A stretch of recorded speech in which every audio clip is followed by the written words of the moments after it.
Magandang araw po. Narito na po ang magiging lagay ng panahon ngayong araw ng Miyerkules, September 4, 2024. At latest update sa bagyong Enteng na nakalabas na ng Philippine Area of Responsibility at bagong kumpol ng kaulapan, binabantayan.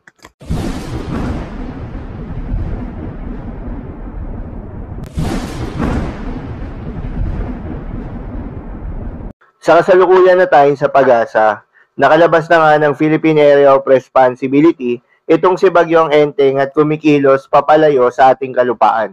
Huling namata ng sentro ng Bagyong Enteng sa layong 265 kilometers west-northwest ng Lawag City, Ilocos Norte. Matapos nga lumabas ito ng Philippine Area of Responsibility, ay mas lalo pa itong lumakas at taglay nito ang lakas ng hangin na nasa 100 kilometers per hour at pagbugso ng hangin na umaabot sa 125 km per hour. Kumikilos ito sa direksyon na west-northwestward ng mabagal. Inaasahan din itong lalakas pa at maging isang typhoon sa mga susunod na 12 oras.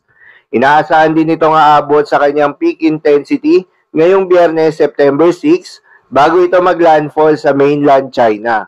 At kahit nakalabas na nga ito ng Philippine Area of Responsibility, patuloy pa rin itong hahatakin ng hanging habagat na siya namang magdadala ng mga pagulan sa ilang bahagi ng ating bansa, particular na sa may western portion. Asahan rin na makakaapekto ito sa central at southern Luzon kasama na ang NCR at posibleng magtagal ito ng 2 hanggang 3 araw.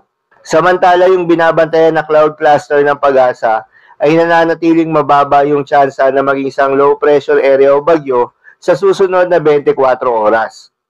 Ngunit ayon naman sa datos ng Joint Typhoon Warning Center ay may nabuo ng low pressure area sa mga cloud cluster na binabantayan ng Pag-asa. At pinangalanan nito ng Joint Typhoon Warning Center na Invest 94W. Nananatili pa naman na mababa yung tsansa nito na mag-develop bilang isang bagyo.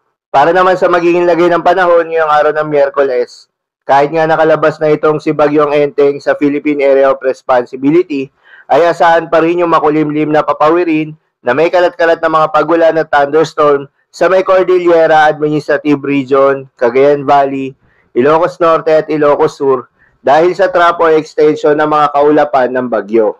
Dahil naman sa pinalakas na southwest monsoon, asahan na makulimlim na may pabugso-bugso hanggang sa malalakas na pagulan at may kalakasang bugso ng hangin sa may Metro Manila, La Union, Cavite, Batangas, Rizal, Laguna, Oriental Mindoro, Northern Palawan at nalalabing bahagi ng Central Luzon.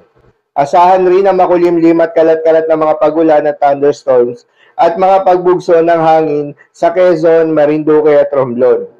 Posibleng simula sa Biyernes ay humupa na ang epekto nito sa bansa, makulimlim pa rin ngunit mababawasan ng mga pag-ulan. Bahagyang maulap hanggang sa maulap na papawirin naman at may tsansa lamang ng mga saglit na pagulan at thunderstorms ang inaasahan sa nalalabing bahagi ng ating bansa. Para sa mga nabanggit na lugar ay pinag-iingat pa rin yung mga kababayan natin sa mga banta ng pagbaha at pagguho ng lupa. Para naman sa magiging lagay ng mga dagat baybayin, ayon sa Pag-asa ay may nakataas pa rin na gale warning sa mga seaboards ng Batanes, Ilocos Norte, Ilocos Sur, La Union, Northern Coast of Cagayan, kabilang na ang Babuyan Islands.